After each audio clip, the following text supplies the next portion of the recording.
तो जैसे कि आपने कहा कि आप जिस तरीके के सपने देखते हो अपनी जिंदगी के लिए, तो यहाँ एक बात मुझे याद आ रही थी जो बहुत से लोग लॉ ऑफ अट्रैक्शन के बारे में बात करते हैं। जब हम छोटे थे तो एक सीरियल आता था मुंगेरी लाल के हसीन सपने, जिसमें वो बहुत बैठकर सपने देखते होते थे। तो क्या ये कुछ, जैसे कि कुछ लोग कहते हैं कि लॉ ऑफ अट्रैक्शन सेम वही मुंगेरी लाल के हसीन सपने जैसा है, एक विजुअल थिंकिंग है जो कि प्रैक्टिकल लाइफ में वर्क नहीं करता, तो क्या इसके बारे में आप क्या कहना चाहेंगे?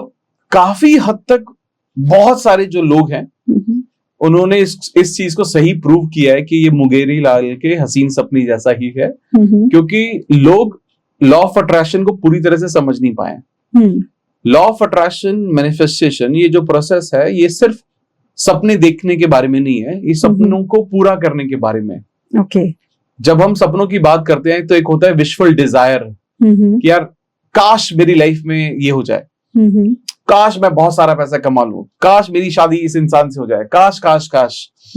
जो इंसान काश पर लॉ ऑफ अट्रैक्शन को चलाने की कोशिश कर रहे होते हैं, उनकी लाइफ में लॉ ऑफ अट्रैक्शन कभी काम नहीं करता। और यही कारण है कि बहुत सारे लोग लॉ ऑफ अट्रैक्शन को अपनी लाइफ में पूरा होते हुए, मैनिफेस्ट करते हुए नहीं देख पाते लॉ ऑफ अट्रैक्शन की हेल्प से। वहीं एट द सेम टाइम बहुत सारे ऐसे लोग हैं जो ये समझते हैं कि सिर्फ सोच से नहीं होता, लेकिन सोच से शुरुआत होती है।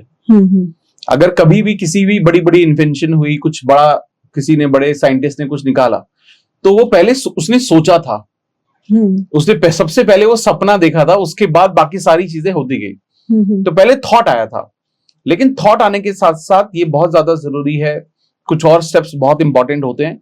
अगर वो सारे मिल जाते हैं तब जाकर आप अपनी लाइफ में चीजें मैनिफेस्ट करते हो। हालांकि मैं हमेशा बोलता हूं कि कोई भी अपनी लाइफ में कुछ स्टेप्स अगर फॉलो करेगा तो वो अपनी जिंदगी में 100% चीजों को मैनिफेस्ट कर सकता है, प्रोवाइडेड वो कंडीशन मीट करे, वो उस मेहनत के लिए तैयार हो। बहुत सारे पार्ट होते हैं इसके, मैनिफेस्टेशन प्रोसेस के बहुत सारे हिस्से होते हैं। अगर वो उनको पूरा करेगा तो I am sure about it, ये सिर्फ सपने ही नहीं रह जाएंगे, ये हकीकत बन जाएगा। और मुझे ऐसा लगता है कि बहुत कम लोग होते हैं जिनमें बहुत हिम्मत होती है कुछ कर गुजर जाने की, और वो ये कहते हैं कि यार आप मुझे बताओ करना क्या है, मैं सब कुछ करने को तैयार हूं। तो ये होता है।